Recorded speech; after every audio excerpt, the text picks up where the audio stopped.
Entonces, la clase pasada tuvimos una introducción a esta penúltima unidad del curso e hicimos una breve introducción a el derecho fundamental de la libertad de expresión, cómo ese derecho se traducía, se ejercía, se disfrutaba y se gozaba en los entornos digitales y en el ciberespacio.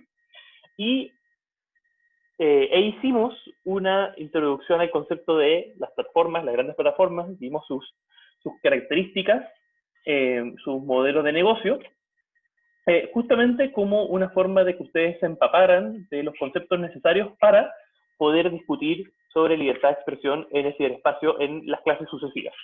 Y en la clase de hoy vamos a ver un tema que a mí me parece muy interesante, pero que además me parece que a medida que pasan los años se va volviendo cada vez más de moda, y hasta algún punto ha entrado en nuestro léxico. Hoy día la gente habla de fake news y te dice, tú eres fake news, no, tú eres fake news. Entonces, un poco ha entrado en la discusión pública, un concepto que se utiliza, y hoy día lo que vamos a hacer va a ser escarbar, vamos a ahondar en este concepto, en este fenómeno que se está dando, y vamos a ver si efectivamente una fake news es solamente una noticia que es falsa, o si es algo un poquito más sofisticado y más difícil de comprender y abordar regulatoriamente. Van a ser abogados expertos en Derecho y Tecnología, y por tanto ustedes tienen que ver este tema desde el punto de vista regulatorio.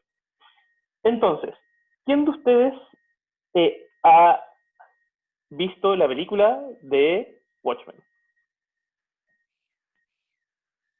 Salió en el cine hace como 6 años, algo así. Ya.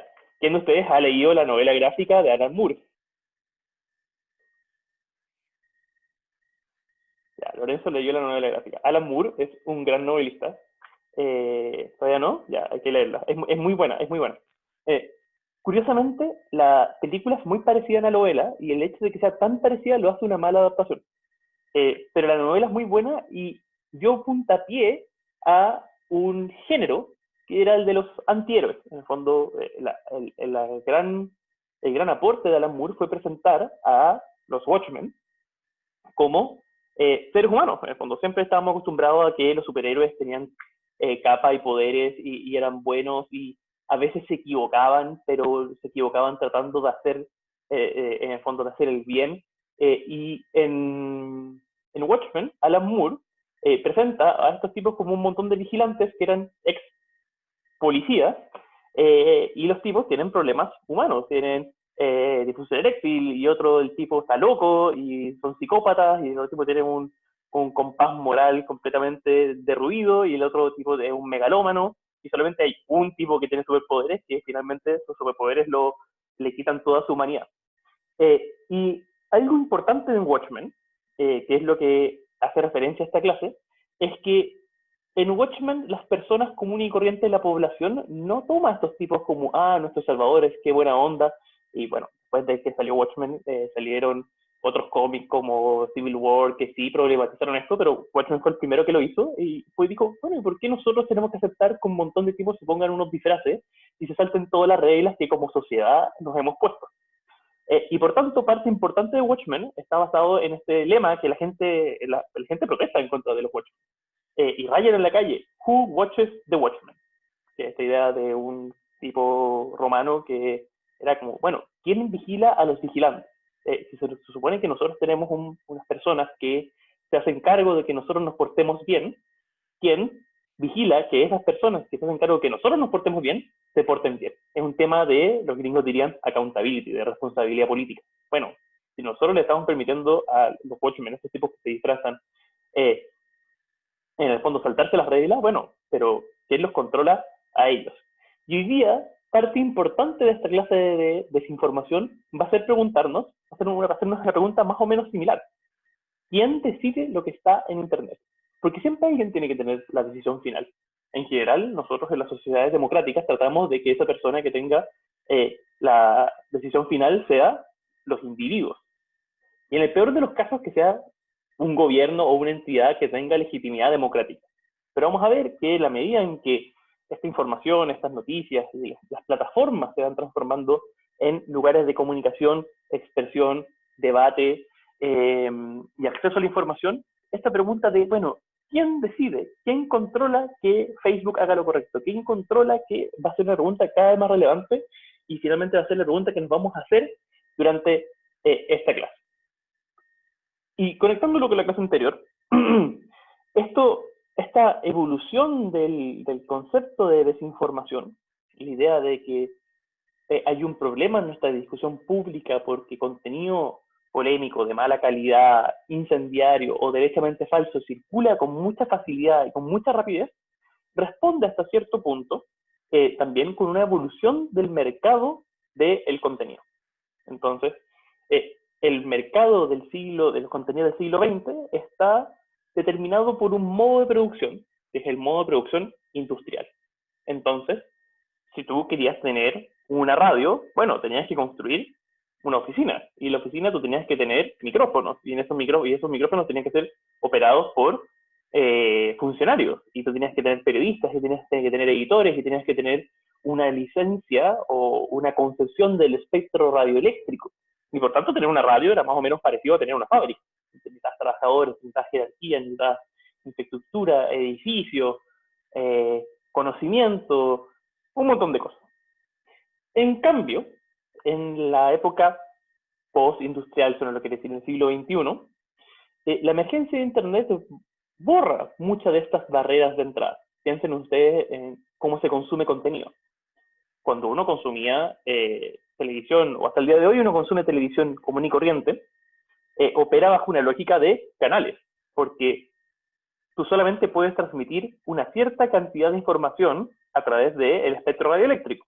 Tú tienes una serie de canales, de forma, tal canal tiene entre tal frecuencia y tal frecuencia este otro canal, entonces por tanto hay una cantidad limitada de cosas que nosotros podemos transmitir, y por tanto si tú quieres ver monitores animados vas a tener que hacerlo los sábados y los domingos entre las 9 de la mañana y las 12 del día. Y si tú quieres ver la teleserie, bueno, te vas a tener que sentar frente a un computador entre las 6 de la tarde y las 9 de la noche. Y si quieres ver las noticias, te vas a tener que sentar entre las 9 de la noche y las 10 de la noche. Internet cambia esta lógica, justamente por la capacidad que tiene de transmitir información entre dispositivos, y por tanto hoy día Netflix no funciona con una lógica de los canales. Y por tanto no es que uno vea una serie y todos los martes a las 10 sale un nuevo capítulo. Netflix va y sube toda la temporada de un paraguaso, porque las personas, como están utilizando Internet, pueden verla cuando ellos estimen conveniente. Y eso en fondo borra un montón de barreras de entrada. Hoy día hay canales de YouTube que tienen más avisantes y tienen más audiencia que grandes canales de televisión. Porque hoy día, si tú quieres tener un medio de comunicación alternativo, no tienes que tener una imprenta, y no tienes que tener un edificio, y no tienes que tener un gran equipo. Lo puedes hacer a través de un sitio web más o menos sencillo. O si tú quieres tener un canal de YouTube, puedes tener un canal de YouTube con muchos seguidores y con mucha audiencia, sin necesidad de tener un estudio de televisión, por ejemplo. Y por tanto, las barreras de entrada se amplían. Pero al mismo tiempo, eso genera un nivel de granularidad mucho más específico. Y por tanto, en la época industrial, bueno, habían 10, 8, 7, 5 canales de televisión, y por tanto todos los canales de televisión tenían que tener un momento de cocina, un momento de niños y un momento de teleseries. Después está la televisión por cable, que te permite tener canales específicos de cocina, canales específicos de televisión, porque como tienes una audiencia mucho más grande, bueno, te puedes dar el lujo de especializar. Pero cuando las barreras de entrada son tan bajas, en el fondo, yo puedo seguir un canal de YouTube que se dedique exclusivamente a desentrañar teorías de los libros de A Song of Ice and Fire. O yo puedo seguir una página de memes que sean crossover entre Evangelion y El Señor de los Anillos. Y en fondo, así de específica, especializada, puedes empezar a hacer la producción de contenido, porque las barreras de entrada son muy bajas, y al mismo tiempo el público es tan grande que, en fondo, generadores de contenido muy especializados pueden llegar a tener un nivel de audiencia suficiente que les permita mantenerse como medio de comunicación precario, pero medio de comunicación al fin y al cabo. Y por tanto, antes hablábamos de la época de los medios de masa, y por tanto el mercurio le hablaba a todo Chile, TVN le hablaba a todo Chile. En cambio, en Internet, las personas pueden empezar a ejercer esta segunda excepción del derecho a la libertad de expresión de, bueno, ¿sabes qué? Yo me quiero informar por los medios que yo estime convenientes. Entonces, aquí yo no me quiero informar por el Mercurio, ni por TVN, ni por Televisión. Nuestros papás no tenían mucha oportunidad por dónde informarse, ¿verdad? Prendían la tele y habían 4 canales. Yo me quiero informar por mi radio comunitaria de Puente Alto que opera por internet. Y bueno, hoy día existe la posibilidad de que probablemente si esa radio tuviese que tener un espectro radioeléctrico y un canal y una oficina y un equipo y todo el asunto, quizás no podría existir, pero internet le da esa posibilidad. Y por tanto, se empieza a cumplir esta idea, este sueño de Yochai Benkler, que está en la lectura del sílabo a propósito de propiedad intelectual, de diluir esta distinción entre generador de contenidos y consumidor de contenidos. En la época industrial estaba muy clara. El canal de televisión produce información y después está el auditor que solamente pasivamente la consume. En cambio, en los nuevos medios de comunicación es, bueno, yo puedo ser un internauta, pero al mismo tiempo tener mi canal de YouTube. Yo tengo un canal de YouTube donde subo estas clases y subo un par de cosas chicas más, pero yo hasta cierto punto soy un generador de contenido. Ser generador de contenido en la época industrial era muy difícil porque de fondo se necesitaba una inversión muy grande y por tanto el debate y la discusión pública eran profundamente elitistas. Y eso generaba un número muy acotado y muy concentrado de productores de contenido que era consumido por una masa muy grande de individuos y caracterizado por estos altos costos de entrada. En cambio, esta reducción de las barreras de entrada y los niveles de inversión que requieren efectivamente generar contenidos, en el fondo genera una personalización en el consumo. Yo puedo hacer un canal dedicado exclusivamente a un juego de mesa. Y en el año 60 en Chile no se podía tener un canal de televisión dedicado a eso porque, por supuesto, que no había suficiente audiencia. Y, por otro lado, esto genera esta dilución de la distinción entre generador de contenidos y el consumidor de ese contenido. Y, por tanto, este nuevo escenario de la irrupción de Internet en el mercado de la producción y consumo de noticias, de contenido, de información, es el escenario en el cual está la emergencia de este fenómeno de la desinformación se produce. Y eso en el fondo viene aparejado también con una profunda crisis de legitimidad de los grandes medios de comunicación. Si ustedes ven la encuesta producida por esta casa de estudios por la Universidad Diego Portales del año 2019, no me acuerdo cuándo era, pero yo me acuerdo que lo hice como en noviembre, porque ya había sido el estallido de octubre. Si ustedes se fijan, el nivel de confianza sobre los grandes medios de comunicación, entre el año 2009 y el año 2019, el guatazo que se pega a la televisión del 31% al 9% es gigantesco. Y la radio no le va tan mal, pero tampoco le va muy bien, del 17% de confianza al 8% de confianza. Y eso quiere decir que la gente ve con malos ojos, y con razón, el nivel de concentración de los grandes medios de comunicación. Porque lo asocian a un asunto elitista, a un asunto controlado por poderes económicos que, en el fondo, es verdad, es innegable. En cambio, si se fijan, el nivel de aumento de la confianza en las redes sociales del 17 al 52% es gigantesca. Entonces, y esto está particularmente determinado por el ingreso de grupos etarios como nuestros papás y nuestros abuelos. Entonces, ¿se acuerdan cuando, no sé ustedes, pero a mí cuando chico mis papás me decían, no confíes en la gente en internet? Y resulta que hoy día la gente que más cae en todas las teorías conspirativas son las personas de 50, 60, 70 años. Entonces parece que no hicieron caso a su propia recomendación y hoy día sí le creen a la gente que está en internet. Pero eso es un hecho de la causa. En el fondo, la crisis de legitimidad de los medios tradicionales de comunicación y la emergencia de las plataformas, en el fondo las redes sociales, que son parte de las plataformas como las definimos en la clase pasada, como lugares de información que está aparejado a esta legitimidad. Y hay varias razones por qué las redes sociales tienen este nivel de legitimidad. No porque las personas confíen en la empresa Twitter, en la empresa Facebook, sino que porque las personas en las redes sociales ven cómo sus pares comparten información. Entonces, si tú ves que un ex compañero de universidad comparte una foto en donde la foto sale que el ministro tanto, tanto, tanto es ladrón, uno dice, bueno, pero esto lo compartió mi compañero de universidad. Y yo confío en él porque lo conozco. No porque yo confíe en Facebook, no porque yo confíe en Twitter. En cambio, cuando yo prendo Canal 13 y sale un periodista de Canal 13 diciendo X, yo tengo que confiar en Canal 13.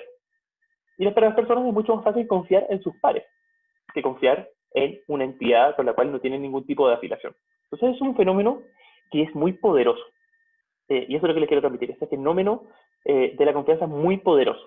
Entonces, por ejemplo, ustedes se han preguntado por qué cuando las marcas hacen sorteos y te dicen, participa en un sorteo de tal cosa, si tú nos sigues la página y lo compartes. Lo hacen porque después ellos hacen publicidad y tú estás en Facebook y te sale una publicidad de Homo y te dice Homo no sé cuánto, no sé cuánto. Te sale esta publicidad porque a tal amigo le gusta Homo. Entonces uno ahí va y dice, ah, bueno, pero yo confío en el criterio de tal persona. O cuando uno se mete a la App Store de Android o de Apple, las primeras reseñas que te salen son las reseñas de tus propios contactos. Porque uno va y dice, bueno, yo confío en lo que dice mi contacto, pero no confío en lo que dice tal página de reseñas, de resúmenes de reseñas o en usuarios anónimos, pero yo confío en lo que dicen mis contactos. Y este fenómeno es muy poderoso y vamos a ver en adelante por qué, a pesar de que suena muy bien, en el fondo puede facilitar y habilitar la existencia de este fenómeno de la desinformación. ¿Y por qué yo hasta el momento les he hablado de desinformación y no les he hablado de fake news? Que es el término que uno general, exactamente, es como el boca a boca, pero en Internet.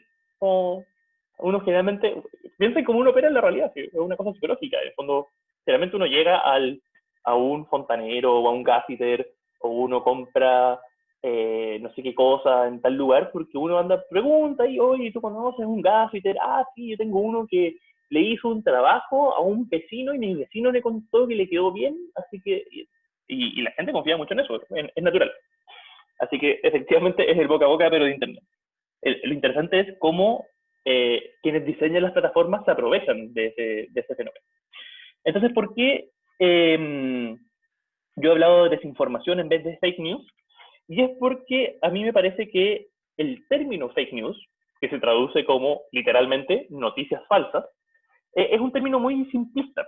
En el fondo, te denota, fake news denota que hay una noticia que es falsa. Pero cuando uno habla de fake news, uno generalmente se está refiriendo a un fenómeno mucho más amplio, mucho más complejo, mucho más multifactorial que simplemente personas que dicen cosas que son falsas. Y por tanto, el término desinformación me parece que es más amplio y abarca estos distintos fenómenos que caen bajo el paraguas de fake news. Entonces, dentro del fenómeno fake news tenemos distintos subfenómenos. Entonces, por ejemplo, tenemos la clásica fake news. Fake news de yo inventé una noticia falsa y la hice circular con el propósito de hacerle daño a mi oponente político. Entonces, por ejemplo, este es el clásico. En el fondo, alguien inventa una supuesta guía interna del Frente Amplio en donde dicen que se están organizando para quemar cosas. O alguien inventa una falsa guía interna de Acción Republicana, como se llaman estos grupos en donde dicen cosas muy terribles. Entonces, claro, esa es una noticia falsa, en el sentido en que alguien se sentó y dijo, ¿sabéis qué? Me voy a sentar y voy a escribir una cuestión que es falsa, pero lo voy a hacer para que las personas crean que es del Frente Amplio o crean que es de Acción Republicana para hacerles daño. Entonces, de todos los subfenómenos de la desinformación, este es el más cercano al fake news, la noticia falsa. Pero tenemos otros fenómenos que no caben bien bajo esta categoría de noticia falsa, y que yo creo que sí caben dentro de esta categoría más amplia de desinformación. Entonces, por ejemplo, las noticias descontextualizadas. ¿Nunca ha pasado que cada cierto tiempo reflota una noticia que fue hace 3 años y que la noticia es cierta? Pero cuando tú la dices bajo un contexto distinto, tiene una carga emocional, valórica, fáctica, que la modifican. Entonces, por ejemplo, a propósito del estallido de octubre, empezó a circular la noticia de que había un profesor de la Universidad Adolfo Ibáñez que prohibía la entrada a su clase de comunistas. Y esa noticia es verdadera. Eso pasó, pero pasó hace 2 años. Y por tanto, compartir esa noticia a propósito del estallido de octubre da a entender de que ese profesor en particular estaba prohibiendo la entrada a los estudiantes que se estaban manifestando legítimamente en las calles en octubre. Y eso no era así. Entonces, ¿es esa noticia falsa? Así como para decir fake news. No, la noticia es verdadera. El punto es que hacerla circular en estas circunstancias particulares, en el fondo desinforma a la población, le da a las personas que revisan esa noticia una, una sensación o les da, en el fondo, les entrega una idea que no es realmente precisa ni rigurosa ni se acerca realmente a la realidad y por tanto es descontextualizada. Luego tenemos el periodismo de mala calidad. El periodismo de mala calidad no necesariamente responde a que el periodista se sentó y dijo, voy a escribir algo que es falso porque pertenezco a un grupo económico y me llegó una orden de mi jefe malvado, entonces voy a hacer que la población crea tal cosa para beneficiar a mi empleador. No necesariamente, hay veces que los periodistas hacen mal su trabajo y le entregan a la población la sensación de que algo es A, cuando en realidad algo es B. Entonces yo les puse, por ejemplo, algo que debería ser todo lo contrario, una fake news, a desinformación, cuando la tercera hizo un proceso que es muy interesante y muy útil, y yo colaboré con él, de hacer una iniciativa de verificado. La iniciativa de verificado lo que buscaba era buscar fake news o desinformación que andaba dando vuelta en Internet y verificar si era verdadero o falso o no era verificable. Y había una noticia o un rumor o imágenes dando vuelta de carabineros consumiendo cocaína en la vía pública. Entonces la tercera agarró este reporte, esta idea que habían dando vuelta y la analizó. Pero la analizó mal, porque en el fondo fue y le preguntó a Carabineros, oiga, ¿y es cierto que ustedes consumen cocaína en el espacio público? Y Carabineros dijo, no, no es cierto. Y la tercera salió diciendo, es falso que Carabineros consume cocaína en el espacio público. Y en el fondo lo que entrega eso a la población es una especie de certeza. Hicimos un trabajo de verificación y llegamos a la conclusión de que esto es falso. Y yo no estoy diciendo que los carabineros hagan eso. Lo que estoy diciendo es que, en fondo, si tú vas a verificar una noticia, no puedes solo hacerlo en base a la persona aludida. Tienes que ir a hablar con un experto en cocaína, o tienes que ir a hablar con un experto en gases lacrimógenos, o tienes que, o lo que sea, o dices no verificable. Pero si tú le entregas a la población la idea de que tú hiciste un trabajo periodístico y descartaste que eso fuese así, y en realidad no lo descartaste porque no contrastaste fuentes, eso también desinforma. Entonces el periodismo de mala calidad no necesariamente está mintiendo, pero al no hacerlo bien entrega una sensación o hace que la gente se haga una idea que no necesariamente refleja la realidad. Luego tenemos aquella información que simplemente es imprecisa. Y aquí, como yo les decía, yo ya colaborado con esta iniciativa de verificado de la tercera. Entonces estaba dando vuelta esta idea de que tú podías ver si tu teléfono había sido pinchado o intervenido a través de un código. Y en realidad el código lo único que permitía era verificar si tú tenías un reenvío de tu buzón de voz. Entonces, es cierto que tú puedes saber si tienes el teléfono pinchado marcando el gato 002 gato. Sí y no, en el fondo, porque claro, si tú vas donde tu pareja es una pareja celosa y vas donde tu compañero o compañera o compañere y le haces un desvío de buzón de voz y esa persona no se da cuenta, tú podrías decir que el teléfono está pinchado en el sentido en que yo voy a poder saber quién te ha llamado y cosas por el estilo. Puedes saber si está pinchado en el sentido en que el Ministerio Público intercepta tus comunicaciones a través del ISP. No. Entonces, la noticia es imprecisa. No necesariamente es falsa. Lo que pasa es que, en el fondo, no es rigurosa. Y por tanto, el fenómeno del reportaje o del reporteo o de la información o de dar a conocer información bajo este criterio ambiguo y poco preciso también es desinformación. Y hay veces, como en esta, que yo creo que esto se dio a conocer en fondo de buena fe, y hay veces en que aquellas personas que buscan desinformar juegan a esta ambivalencia y en fondo hacen valer sus sesgos, y esto lo vamos a ver cuando veamos en el fondo otro fenómeno de la desinformación, que es los medios que son particularmente partidistas. Aquí pusieron una noticia de multa de 10 millones de pesos por reportaje sobre adoctrinamiento en el Liceo 1. Sí, me acuerdo de esa noticia. Que los hayan mandado a hacer una especie de tarea y después hicieron un reportaje sobre adoctrinamiento. Eso es periodismo de mala calidad. Luego tenemos la sátira. Y la sátira, en estricto rigor, es desinformación. Porque cuando tú tienes a Gamba, pues, ¿cómo se llama? La Legal, tú tienes a La Legal o tienes a The Onion en Estados Unidos, ellos no buscan, en el fondo, ser periodismo responsable, de investigación, riguroso. Ellos buscan hacer un chiste. Pero el chiste siempre pasa porque aquellas personas que son incautas caigan en el chiste. Entonces las noticias siempre juegan a ser lo suficientemente ridículas para que una parte de los auditores se dé cuenta que es muy ridícula y ser lo suficientemente plausible para que otra parte de los auditores caiga. Y el chiste es, yo me doy cuenta de que esto es chiste, pero hay otras personas que son incautas y se lo creen y en el fondo la comparten y se escandalizan. Y el chiste es eso. Entonces, por tanto, el medio juega un poco a esta ambivalencia. Entonces, respecto de las personas que realmente creyeron que XXX, eso es desinformación. Se hicieron una opinión, se formaron una opinión de algo que era en estricto rigor falso, pero era sátira, era ironía, era un chiste.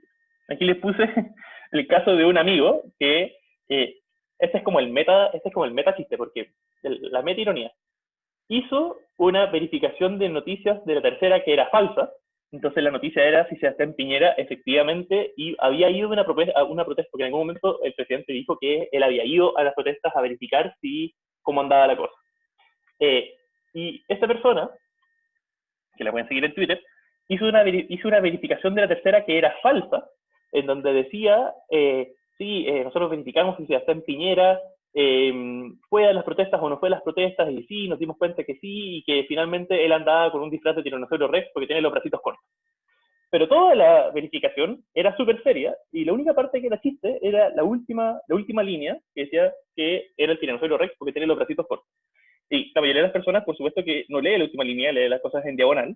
Entonces, el chiste era que algunas personas lo iban a compartir como si fuese algo serio, y las otras personas sobre algo chistoso. Lo más divertido es que la tercera terminó haciendo una verificación, una nota de verificación sobre esta parodia, y eso salió publicado en la tercera y todo el asunto, así que fue muy chistoso. Luego tenemos el clickbait. Y el clickbait no es necesariamente periodismo de mala calidad. Muchas veces, y el típico caso es el caso del meteorito. Entonces, una vez al año, meteorito se dirige a la Tierra y podría destruirla. Y tú te metes a la noticia, y la noticia es rigurosa. Sí, los astrónomos de la NASA dijeron que había un 0,00001% de probabilidad de que el meteorito, y te ponen el link a la conferencia de prensa de la NASA, y la noticia es rigurosa. Pero el título de la noticia estaba hecho para que a ti te dé curiosidad y tú hagas clic, porque la métrica está construida en base de cuántos clics tiene cada una de las páginas, y por tanto, el contenido de la noticia es riguroso, pero el título está hecho para inducirte a que tú hagas clic. Y por tanto, si tú te quedas con el título, por supuesto que desinforma, porque no es verdad que viene un meteorito a la Tierra. Lo que es verdad es que hay un 0,00002% de probabilidad. Y luego están las noticias que son falsas, pero no por razones políticas, sino que por razones comerciales. Entonces ya teníamos el ejemplo de yo me siento a escribir una declaración del Frente Amplio, yo me siento a escribir una declaración de Acción Republicana, o yo me siento a hacer una imagen en donde diga que tal persona robó tal cosa con el fin de hacerle daño. Pero el tema es un poquito más complejo que eso. Yo me acuerdo que cuando tenía Facebook, haber visto alguna vez una noticia que era algo así como Michelle Bachelet invita a delincuentes que mataron a la moneda a carabineros los perdona y los condecora. Y alguien, no muy brillante, lo había compartido y eso me apareció en Facebook. Y uno hacía clic en la noticia y la noticia ni siquiera tenía cuerpo. Era el puro titular, una foto de Michelle Bachelet, y tú te metías a la página, que ni siquiera era .cl, sino que era nombre de dominio de África, y era pura publicidad. Entonces a esa persona probablemente no le interesaba hacerle daño a Michelle Bachelet, a Piñera, le daba lo mismo. Lo que esa persona quería era armar un medio falso de comunicación, hacer noticias que fuesen muy escandalosas para que circularan, porque había gente que las iba a compartir sin leer el título, y que adentro hubiese pura publicidad, y en el fondo que la gente hiciera clic, se cuenta que es falsa, y saliste, y da lo mismo, y hacer plata con los clics. Y por eso que todas estas noticias, así como Keanu Reeves se come la sangre de los bebés, en el fondo nadie, ese medio no pretende que eso sea cierto, en el fondo solamente quieren que tenga clics, pero no con el fin de hacerle daño a nadie, sino que solamente con el fin de que las personas caigan y generar un poco de ganancia con la publicidad, y significa aquí publicidad de un montón de cosas. Preguntas hasta ahora. ¿Se entiende por qué, en el fondo, el fenómeno de desinformación es mucho más complejo que simplemente noticias que son falsas, y sino que incluye un montón de fenómenos que incluyen la sátira, el periodismo de mala calidad, el clickbait, información falsa por razones políticas, la información falsa por razones comerciales, y en el fondo que es poco preciso agrupar todos estos fenómenos bajo el paraguas solamente de fake news. Porque finalmente si la idea es que tú eres mentiroso, dices cosas falsas, entonces, bueno, ¿qué pasa con los medios ultrapartidistas? Gamba.cl, corrupción.com, que solamente siguen las noticias con extremado sesgo que benefician a su sector político. Y solamente dan a conocer aquellas cosas que les interesa dar a conocer. ¿Eso no es ejercicio legítimo de libertad de expresión? Yo diría que sí. ¿Es eso desinformación? Depende. ¿Es eso fake news necesariamente? Depende. Si se está en el fondo tergiversando la información, sí. Si solo se está haciendo seguimiento de la información que de forma sesgada, bueno, no necesariamente. Entonces, ¿es la desinformación un fenómeno nuevo?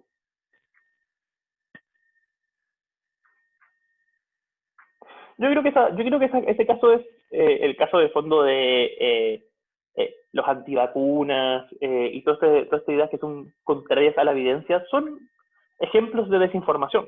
Ahora, tendría que verse caso a caso si esa información es hecha de mala fe. En el fondo, hay gente que vende suplementos alimenticios que saben que no funcionan y que tienen todo un discurso conspirativo en contra de las grandes farmacéuticas, y lo hacen porque les interesa vender sus productos. Yo diría que ahí hay mala fe. Hay personas que son hippies y que probablemente creen que las vacunas hacen mal y lo que sea, y yo creo que eso es de buena fe. Ahora, en ambos casos es desinformación. Están diciendo cosas que no son ciertas. No es cierto que las vacunas hagan daño, o no es cierto que el COVID lo hicieron en un laboratorio y que lo esparcen a través del 5G. Eso es desinformación. Pero de nuevo, por eso es que es importante, incluso en el ejemplo que tú estás dando, Lucas, es importante distinguir cómo ese mismo discurso puede ser producido por distintos agentes con distintos objetivos y a través de distintos medios. Entonces, por eso que yo, dentro de la idea de canales de medicina alternativa, yo no le pondría inmediatamente la etiqueta de fake news, sino que iría a, en fondo, revisar y me daría cuenta que efectivamente dentro de ese mismo caso puede haber distintos objetivos, distintas finalidades, y en el fondo eso requeriría un tratamiento diferenciado. Porque finalmente, ¿qué pasa cuando nos quedamos con este gran rótulo del fake news? Que todo se transforma en que tú dices mentiras. Entonces quedamos como en Estados Unidos, donde los tipos lo único que hacen es tratarse mutuamente de fake news. Que tú eres fake news. No, tú eres fake news. No, tú eres fake news. Y bueno, y si todos somos fake news y todos mentimos y da lo mismo lo que sea la realidad y al final todos mienten, entonces, bueno, ¿para qué discutimos? Y eso genera una degradación del espacio público que es súper peligrosa. Yo creo que en estos casos lo estamos viendo. Entonces, ¿es la desinformación un fenómeno nuevo? Y la respuesta es no. Toda la vida ha existido la propaganda política. En dictadura sería difícil decir que no había fake news porque tú prendes la tele y los canales de televisión mentían. Decían un montón de cosas que no eran ciertas. Y en todas las épocas la información y la comunicación ha estado acaparada por el poder político, por los poderes económicos, por la iglesia o por quien sea. Entonces, esta idea de, oye, ¿sabes qué? Yo prendo la tele o abro el diario y me dicen cosas que no son ciertas. Bueno, eso ha existido toda la vida. Pero, ¿cuál es la diferencia hoy día con la forma en que la desinformación se produce y se disemina versus las formas clásicas de propaganda o de control sobre los medios de comunicación? Y tiene que ver con la primera diapositiva, esta idea de cómo han cambiado los medios de comunicación. Tiene que ver que con la propaganda, la información que es falsa. Si tú vivías en la Unión Soviética o en la dictadura chilena, a ti te pasaban información que era falsa. Están controladas políticamente los medios de comunicación. Pero esa producción de propaganda era producida de forma centralizada desde el poder político y desde los medios de comunicación hacia abajo. Cuando era centralizada. En cambio, lo que estamos viendo hoy día es que las propias características del nuevo ecosistema digital es el que habilita y especialmente esta idea de la dilución, de la disrupción entre el creador y el consumidor. Habilita la creación descentralizada de información poco rigurosa, escandalosa, ultra sesgada, derechamente falsa, y su difusión. Y por tanto, siguiendo el ejemplo de Lucas, bueno, ¿por qué hoy día quizás anda dando vuelta tanta información en contra de las vacunas? Bueno, porque cualquier persona puede armar un canal de YouTube en contra de las vacunas y eso puede eventualmente generar arrastre y puede tener un montón de seguidores. Bajo la lógica clásica, en donde tenemos 5 canales de televisión, bueno, este canal de televisión probablemente no tendría un programa en donde activamente se promueve la desconfianza sobre las vacunas porque el editor diría, oye, chuta, ¿sabes qué? Llegó aquí el colegio médico a decirme que cómo era posible, entonces, en el fondo, el control elitista, completamente elitista por sobre los medios de comunicación, también genera una especie de pudor editorial. Y es ese pudor editorial el que con el nuevo ecosistema digital en donde cualquiera puede ser un creador de contenido, un poco se ha visto puesto en jaque. Entonces este consenso de lo aceptable que se había construido en las escuelas de periodismo, en los círculos sociales que controlaban los medios de comunicación, hoy día es cada vez menos sostenible. Y eso es un problema, por un lado, de la crisis de legitimidad de los medios de comunicación y por otro lado, de su modelo de negocio. Y si tú hablas con el editor de un diario digital, por ejemplo, él te va a decir, mira, si yo me guiase 100% por las métricas, mi portada tendría que ser la noticia de un perrito que se queda atascado en una alcantarilla. Y los editores te dicen, oye, pero es que yo no puedo poner eso en una portada porque yo, por criterios editoriales, en mi portada pongo siempre una noticia internacional, una noticia económica, una noticia nacional, porque, bueno, porque yo soy el editor y tenemos ciertos criterios periodísticos. Pero pues, en el ecosistema digital puede haber 1.000.000 de actores que les da lo mismo, que solamente les interesa, en el fondo, promocionar lo que trae más clics y lo que trae más ganancias. Y eso, en el fondo, pone en jaque este consenso del aceptable construido en las distintas escuelas de periodismo y en los círculos sociales que controlaban los medios de comunicación. Y al mismo tiempo, a medida en que las formas de financiamiento de los medios de comunicación se van secando cada vez más, y eso es evidente. Hace pocas semanas cerró la revista Capital y se acabaron las revistas en Chile. En Chile hoy día no hay revistas, quebraron todas. Y los diarios no saben cómo hacer porque cada día baja más el avisaje, y eso genera algo que los estadounidenses han llamado la carrera de caballos. Y yo creo que en Chile está empezando a suceder hoy día. Y la carrera de caballos es que los medios de comunicación están, por un tema de tener que competir por rating, cada vez más enfocados en qué es lo que está pasando absolutamente ahora. Entonces, Cast tuitea una cuestión escandalosa y traen acá, si da lo mismo lo que diga y la polémica chica. Y por tanto, cumplir este rol que tienen los medios de comunicación de dar perspectiva a los temas, en el fondo hacer coberturas serias, rigurosas, a fondo, se vuelve cada vez más difícil en este esquema de competencia por el rating. Porque pasa algo muy trágico, que tú puedes hacer un reportaje maravilloso, que te puede haber tomado un mes, que te puede haber tomado el equipo, el trabajo de tus 5 mejores periodistas, y ese reportaje puede tener 100 compartidos. Y tú puedes hacer una nota diciendo la polémica en Twitter entre Gabriel Boric y José Antonio Caz, y esa cuestión puede tener 3.000 compartidos. Y eso es muy complejo en términos de modelo de negocio. Y aquí, ya adentrándonos derechamente en el tema de la desinformación y las fake news, hay un proceso que se llama el principio de Brandolini. Y el principio de Brandolini lo que dice es que la cantidad de energía necesaria para refutar información poco rigurosa o derechamente falsa es de un orden de magnitud mayor al de producirla. Y eso significa que si anda dando vueltas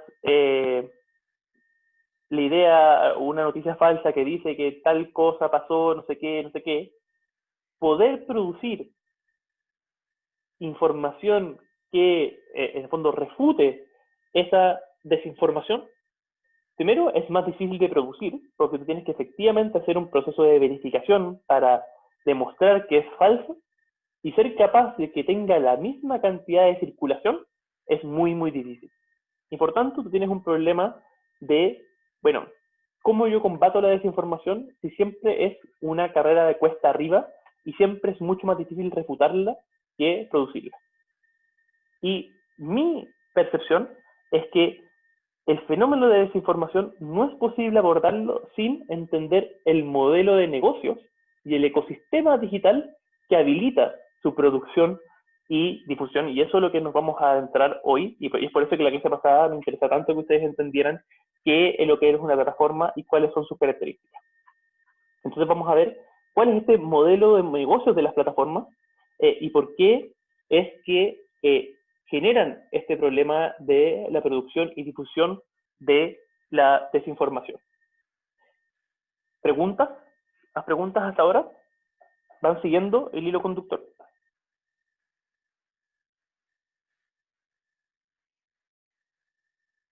¿Sí? ¿Todo bien? ¿Hasta ahora? Perfecto.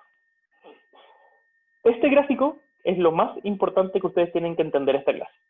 Entonces, si tienen dudas, no pasemos a la siguiente diapositiva hasta que lo entiendan.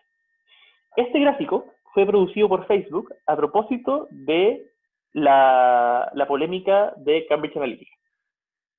Cuando fue el tema de Cambridge Analytica, en el fondo se habló de que Donald Trump había ganado la campaña a través de publicidad dirigida, y todo el mundo se preocupó de cómo era posible que hubiese tanta desinformación y tantas noticias falsas dando vuelta por Facebook, y cómo eventualmente eso podía dar vuelta o no dar vuelta una elección. Facebook sacó este gráfico, porque todo el mundo dijo, Facebook, hazte cargo de esto. Y ahí vamos a ver el tema, porque esto tiene que ver con esta idea de quién vigila a los vigilantes, quién toma la decisión final. Entonces Facebook dijo, mire, ese es el problema que tenemos. Hicieron un gráfico de interacción versus qué tan permitido estaba un contenido. Entonces, en este eje, en el eje X, está el contenido de más permitido a menos permitido. Y esta es la línea de los términos y condiciones. Cuando tú pasas esta línea, el contenido pasa a estar completamente prohibido. Entonces aquí tú tienes fotos con tus amigos, tus fotos con tus gatos, una foto de una protesta, una foto un poco sensual, una foto en que se ve un poco un pezón, Dios nos salve, y aquí ya tienes la desnudez, tienes la pornografía infantil, tienes las fotos de las personas explotadas, tienes la exaltación del terrorismo. Aquí ya es completamente ilegal. En el fondo aquí tienes el acoso, tienes el racismo, lo que sea. Y lo que te muestra este gráfico es que mientras más cerca está el contenido de ser ilegal, es decir, de contravenir los términos y condiciones, es más probable que las personas interactúen con él. Y eso es importante en el fondo, porque el problema de las plataformas es que hoy día la métrica que utilizan es interacción. Y por tanto, cuando tú entras a YouTube y pones debate presidencial 2020 y tú quieres ver la repetición del debate presidencial, luego te va a mostrar un montón de videos recomendados. Y esos videos recomendados van a ser recomendados en función de dos cosas. Primero, el perfilamiento que hace YouTube de ti, y eso lo hacen todas las plataformas, y lo vimos un poco en la clase de datos personales, en donde ellos ven qué es, cuáles son tus navegaciones anteriores, cuáles son tus intereses, con qué has tú interactuado, y por tanto te va a mostrar algo que lo más probable es que a ti te interese. Pero al mismo tiempo, tiene dentro del algoritmo esta faceta interacción, y por tanto te muestra lo que está candente, lo que es hot. Y lamentablemente, parte de la psicología humana hace que a nosotros se nos haga muy atractivo todo lo que sea polémico, todo lo que sea incendiario, todo lo que sea pelea. Y por tanto, cuando nosotros vemos contenido que es polémico, que es incendiario, que es falso, nosotros tendemos a interactuar con él. Y podemos interactuar con él para estar de acuerdo, podemos interactuar con él para ridiculizarlo, podemos actuar con él para contravenirlo, para refutarlo, y por tanto, cuando yo estoy en Twitter y alguien tuitea una estupidez, salen 200.000 personas a decirle que está equivocado. Pero Twitter no se fija en el contenido de la respuesta. Para Twitter, lo único importante es, este tweet tiene muchas interacciones. ¿Y qué hace? Potencia ese tweet. ¿Nunca les ha pasado que ustedes están en Twitter y les aparecen cosas que ustedes no siguen? Porque la plataforma le interesa que ustedes en la plataforma lo más posible y por tanto te muestra aquello que genera más interacción. Y lo mismo con Facebook y lo mismo con YouTube y sus videos recomendados. Entonces, eso genera que el contenido que es potenciado, difundido y que vuela a mayor velocidad y que pasa por más manos dentro de estas plataformas, es el contenido que está justo dentro de este policy line, de esta línea de los términos y condiciones. Y por tanto, mientras más polémico, incendiario, eventualmente falso, sujeto a debate o derechamente desinformación, más interacción produce y más es potenciado. ¿Cuál es el problema? Que justamente el modelo de negocio de las personas, y Facebook lo dice directamente, de fondo, dice, el modelo de negocio es que las personas pasen la mayor cantidad de tiempo en Facebook. Y las personas pasan la mayor cantidad de tiempo en Facebook posible si nosotros les mostramos aquello que les interesa. Y a las personas les interesa este tipo de contenido porque les llama la atención y Facebook lo dice sin ningún pudor. Pero esto sí nos produce un problema en términos de el debate público, porque termina sucediendo exactamente lo que yo les... Puede salir un reportaje estupendo que costó un mes generar, y bueno, va a haber un cierto nivel de público que efectivamente le va a parecer interesante y lo va a leer y lo va a compartir, pero no voy a decir reportaje, la nota que hace copy-paste de 5 o 6 tweets en donde Gabriel Boric pelea con José Antonio Caz, probablemente se comparta muchísimo más porque a las personas justamente le llama la atención esto que es polémico y en la medida en que la plataforma en el fondo potencie la difusión de este tipo de contenido, la visibilidad que va a tener va a ser mayor. Y si le da más visibilidad, más gente lo ve y más gente lo puede compartir, entonces es una especie de retroalimentación. ¿Entienden? ¿Cuál es el sustrato, en el fondo, de el modelo de negocios y de cómo están pensadas las plataformas que efectivamente potencian la difusión de la desinformación? O al menos les queda claro el gráfico para que después lo puedan estudiar. ¿Sí? Aquí dijeron que sí. Entonces, En la medida en que no es que las empresas te mantengan con contenido bordando lo controversial, a la empresa no le interesa cuál es el contenido de eso. En principio eso está diseñado para que a ti te muestren lo que está candente, lo que la lleva, lo que está en boga, lo que la gente está hablando hoy mismo. Y sí, en el fondo, cuando CIPER sacó un reportaje hace 2 días diciendo que se, se estaban reportando ciertas cifras a la OMS y otras no, eso en sí mismo fue muy candente y mucha gente lo compartió y por tanto las redes sociales potenciaron la difusión de ese contenido. En este caso era un contenido que era riguroso y todo el asunto, pero en la práctica lo que pasa es que psicológicamente nos atrae mucho lo que es falso, lo que es escandaloso, lo que es incendiario y por tanto, por regla general, se termina dando prioridad a contenidos que son de mala calidad. Porque las personas interactúan con él, ya sea para ridiculizarlo, ya sea para contravenirlo, ya sea para mostrar su escándalo, ya sea para apoyar, y por tanto se le entrega mayor visibilidad a la desinformación que a otro tipo de contenido. Y esa es un poco la tragedia. No está pensado así, no es que las empresas sean malas y digan, voy a beneficiar las fake news. No, la empresa lo que quiere es beneficiar y dar visibilidad a lo que a las personas más les interesa. Entonces, esa es la tragedia que hoy día tiene a las redes sociales en esta encrucijada. Y para ellos también es complejo porque ellos dicen, bueno, mi modelo de negocio es que las personas estén la mayor cantidad de tiempo posible dentro de mi servicio.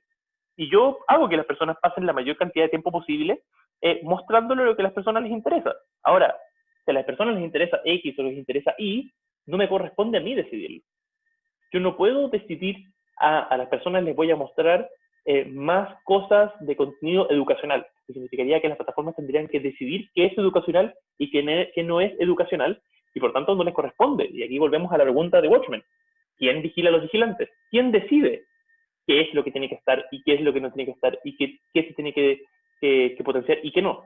Las plataformas dicen, con cierto nivel de razón, no me corresponde a mí decidir. Les corresponde a las personas en base a su propia interacción. Pero la consecuencia de eso es justamente el aumento de la interacción respecto de este contenido de mala calidad. ¿Y eso qué significa? Que estamos constantemente potenciando visiones extremas. Es por eso que José Antonio Cast le va tan bien. Porque dice cosas que son escandalosas y eso genera noticia y eso es trending topic en las redes sociales porque la gente le escandaliza y después lo invitan a la televisión y en fondo y en Chile y en otros lugares hay youtubers y hay un montón de personas que juegan a esto, saben que esto los potencia. Entonces, aquí se mezcla esta idea de el perfilamiento que se hace respecto de las personas y al mismo tiempo esta métrica basada exclusivamente en la interacción. Y las consecuencias es de tener estas interacciones exclusivas, estas métricas basadas exclusivamente en la interacción, es el potenciamiento de este material de mala calidad y que generalmente borda estos fenómenos de noticias falsas por razones comerciales, noticias falsas por razones políticas, periodismo de mala calidad, etcétera, etcétera. Ahora, otro fenómeno que está relacionado con la desinformación, pero que no necesariamente tiene que ver con desinformación, es el que se le haya denominado burbuja de filtros. Y la burbuja de filtros es un término que se acuñó hace un buen tiempo y que, si uno lo escucha, hace mucho sentido inicialmente. De hecho, yo escribí en una revista de la Universidad de Chile hace harto tiempo esto mismo y me he dado cuenta que no estaba en lo correcto a propósito de la evidencia que yo saliendo en el último tiempo. Y la burbuja de filtros dice, las redes sociales identifican tus preferencias y constantemente te muestran lo que tú quieres ver. Entonces a mí me pasaba cuando estaba en la universidad, que decía, qué raro que mis ex compañeros de colegio no usan Facebook. En cambio, mis compañeros de universidad lo usan un montón. Y me empecé a meter a los perfiles de mis compañeros de colegio y me di cuenta que mis compañeros de colegio usan lo mismo Facebook que mis compañeros de universidad. Lo que pasaba es que con mis compañeros de universidad, yo interactuaba mucho más, yo tenía ciertos valores y ciertos intereses en común, entonces Facebook me mostraba constantemente a mis compañeros de universidad y no a mis compañeros de colegio. ¿Tiene eso una consecuencia en la calidad de nuestro debate público? Porque aquí se dijo, esto lo que va a generar son cámaras de eco, donde las personas solamente le muestran lo que ellos quieren escuchar y solamente van a estar constantemente reforzando sus propios sesgos y sus propias preconcepciones, y las personas van a dejar de, en el fondo, enfrentarse a propuestas o a visiones contrarias. Y eso tiene mucho sentido. Efectivamente, el algoritmo de las redes sociales funciona así y por tanto eso parecería ser un problema. Lo que ha salido últimamente en términos de evidencia es que esto no es tan así. ¿Y por qué? Era porque el razonamiento original, en el fondo, contrasta la experiencia de un usuario en Internet con una especie de ciudadano ideal, que lee el Mercurio, pero también lee el Siglo, y también lee el Mostrador, y también lee Interferencia, y lee todos los medios para hacerse una opinión súper diversa. Yo veo las distintas fuentes y las distintas visiones y me hago cargo de a formarme una opinión en base a las distintas posiciones. Pero la vida real no funciona así. La vida real también es una cámara de eco. Mi mamá solo lee el Mercurio. Entonces, por supuesto que ella vive en una especie de cámara de eco porque solamente lee el Mercurio. Y si tú solamente lees el Mercurio y ves Mega Noticias, bueno, estás en una cámara de eco, ¿o no? Y la vida real también es una cámara de eco. Yo interactúo con mis compañeros de universidad y pertenezco a cierta clase social y mi oficina es todo más o menos de cierto perfil. Entonces, la vida real es una cámara de eco. Y lo que han hecho las nuevas investigaciones es comparar el nivel de diversidad política u otros factores de las personas que se suelen informar predominantemente en línea versus las personas que se informan predominantemente a través de medios tradicionales, televisión, medios escritos, y la conclusión es que en realidad la diversidad de medios es más o menos igual, o incluso las personas que se informan por internet tienen una exposición un poco más alta a la diversidad de la información. ¿Quiere decir que esta cámara de ecos producida por los algoritmos sea completamente inocua? Yo creo que no. Yo creo que hay ciertas personas bajos que tienen ciertas, no quiero decir en términos peyorativos, pero ciertas condiciones de vulnerabilidad emocional o lo que sea, que sí pueden caer en una especie de hoyo de conejo. Esas personas que caen en las comunidades incel, por ejemplo. O aquellas personas que si tú entras en el mundo de los antivacunas y te empiezas a meter en todos los grupos de Facebook en donde todas estas personas creen exactamente lo mismo que tú y por tanto ahí sí tú puedes estar retroalimentando ciertas posiciones y al ver que hay tanta gente que comparte tu posición o los tierraplanistas en el fondo, eso efectivamente puede generar un problema en términos de debate. Pero en términos generales, la evidencia ha ido un poco atenuando esta idea de que efectivamente en Internet nos estamos adoctrinando porque solamente nos muestran lo que queremos, porque si tú lo comparas con la vida real es más o menos igual. Y aquí hay algo bien relevante a tener en consideración, porque si ustedes, por ejemplo, han visto este documental de Cambridge Analytica en Netflix, deben estar bajo la impresión de que Donald Trump efectivamente ganó por Cambridge Analytica y que en realidad es cosa de hacer propaganda por internet para dar vuelta a una elección. Y la evidencia también muestra que esto es bastante poco preciso, porque el marketing y la propaganda funcionan bajo criterios muy distintos. Cuando el marketing funciona repitiéndote constantemente que compres una marca de champú y cuando tú vas al supermercado ves un montón de champú y no sabes cuál comprar y tú compras el que te suena. Y la política funciona bastante distinto. Cuando tú sabes qué es lo que es la concertación y sabes qué es lo que es la derecha y sabes quién es Lagos y probablemente tú naciste concertacionista y te vas a morir concertacionista. Y por tanto, las personas votan cada 4 años, entonces la gente no vota por quien les suena. O sea, generalmente las personas saben qué representa cada proyecto político y por tanto la evidencia muestra que no es tan cierto que es cosa de hacer publicidad en línea para dar vuelta a los votos de las personas. Es mucho menos efectivo de lo que uno pensaría.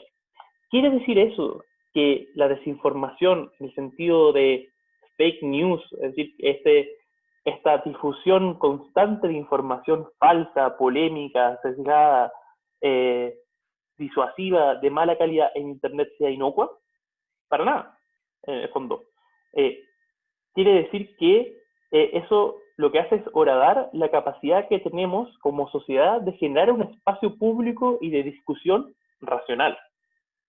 Porque si vamos a tener un espacio público en donde el tipo de contenido que va a ser predominante va a ser el que por los algoritmos de las redes sociales va a ser potenciado por las métricas de la interacción, entonces el periodismo de investigación, el periodismo riguroso, se va a ver sepultado por ese contenido que genera buenas métricas, genera clics, genera ganancias por las visitas, pero que al mismo tiempo, en el fondo, no cumple con ningún estándar de rigor. Y eso es lo que finalmente el modelo de negocio de las plataformas y de las métricas que está utilizando está generando. Yo creo que todos nos incluimos un poco cuando vemos las noticias, cuando vemos cómo funcionan los medios digitales. Y pasamos un poco a las soluciones. De aquí sí que entramos en el tema de, bueno, ¿quién vigila a los vigilantes? Porque hay un montón de países, en África, en Medio Oriente, en Asia, que dicen, ¿sabes qué? Voy a pasar una ley contra las fake news. Y voy a sancionar penalmente a las personas, a los medios de comunicación que hagan fake news. Bueno, pero ¿quién decide qué es real y qué no es real? ¿Lo define el gobierno? ¿Lo definen las empresas? Porque si va a ser el gobierno, pucha, entonces no puede ser que estas leyes que sancionan penalmente a quienes difunden información falsa pueden ser utilizadas para acallar a disidentes políticos. Y si no va a decidir la empresa, Facebook, qué es verdadero y qué es falso, y no va a decidir el gobierno, bueno, ¿quién va a decidir? Y en general, en Occidente, lo que hemos dicho es, bueno, que decida el mercado de las ideas, que hayan un montón de medios de comunicación y que las personas se hagan su propia opinión. El problema es que ese consenso del siglo XX, que existe un mercado de las ideas y que compitan los medios de comunicación y que las personas se hagan su propia percepción, bajo este modelo, bajo este modelo, está haciendo mucha agua. Porque ya salimos de este consenso elitista del siglo XX, en donde los medios de comunicación eran dominados por un grupo muy determinado y muy influyente de la sociedad, y la democratización de estos nuevos medios de comunicación está generando desafíos. Genera cosas buenas. Hoy día hay un montón de medios que son alternativos, que son comunitarios, y eso es muy bueno. Pero al mismo tiempo, esta democratización te genera este problema. Y por tanto, parece que simplemente decir, saquemos una ley que sanciona penalmente a quien dice cosas falsas, no es una buena idea.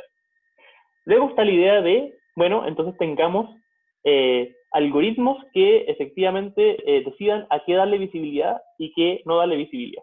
Y eso lo vimos en la clase pasada, en cómo los algoritmos se equivocan constantemente porque no son capaces de detectar, porque no son seres humanos finalmente.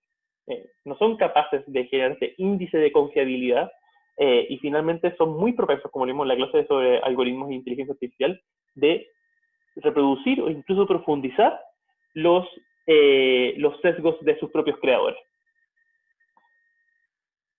Las iniciativas, por otro lado, de fact-checking, tienen el problema del principio de Brandolini.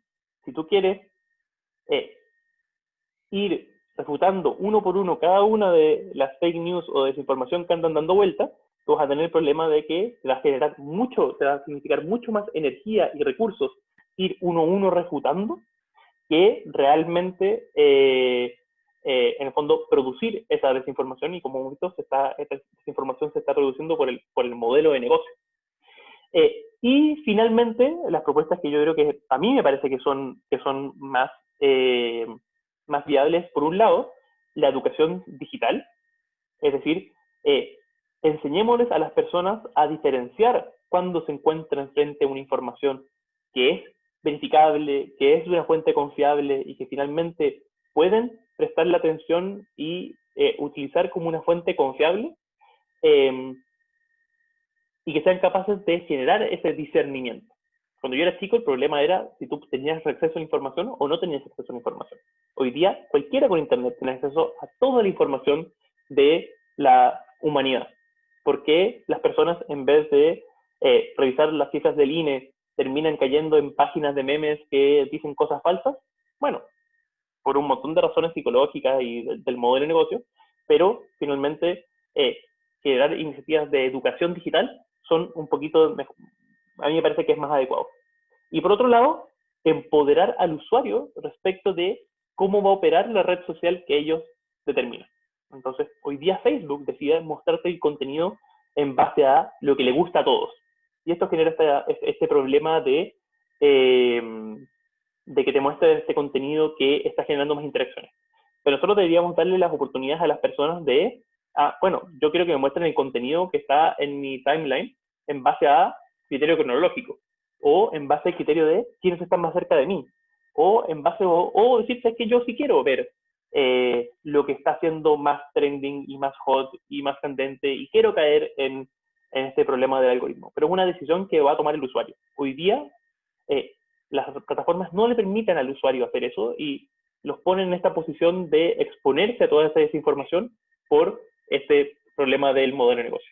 Y por último, criterios de interoperabilidad para que las plataformas puedan efectivamente competir y las personas puedan cambiarse de plataforma. Y las plataformas están muy, muy, muy concentradas. Y por último, factor humano, hay un montón de herramientas que se pueden usar en función de limitar el alcance de la difusión de la desinformación, por ejemplo, limitar cuántas veces un contenido puede ser reenviado en WhatsApp. Y eso limita la difusión del contenido que es falso, que es desinformativo y hoy día no se está aplicando. Y por último, les decía algunos consejos prácticos de cómo no caer en fake news que tienen que ver con revisar la fecha del contenido, hacer búsquedas de inversas de imágenes para ver que la imagen no fue robada de otro lugar, revisar los nombres de dominio, revisar la publicidad y un montón de otros consejos prácticos que usted puede utilizar para no caer en la desinformación, porque por muy inteligentes que se crean, todos caemos eventualmente en las fake news y eso yo creo que no se salva nadie. Así que espero que esta clase les haya servido un poquito para adentrarse en este fenómeno de la desinformación, hayan entendido cuáles son las determinantes de la arquitectura de las plataformas que las potencian y por tanto por dónde pueden un poco venir las soluciones regulatorias al fenómeno. Así que nos vemos el jueves, donde vamos a tener una clase sobre derecho al olvido, y el jueves de la noche les mando las instrucciones de la segunda evaluación. Así que muchas gracias. Si alguien tiene preguntas, se puede quedar después de la clase porque ya nos pasamos un poco con el tiempo.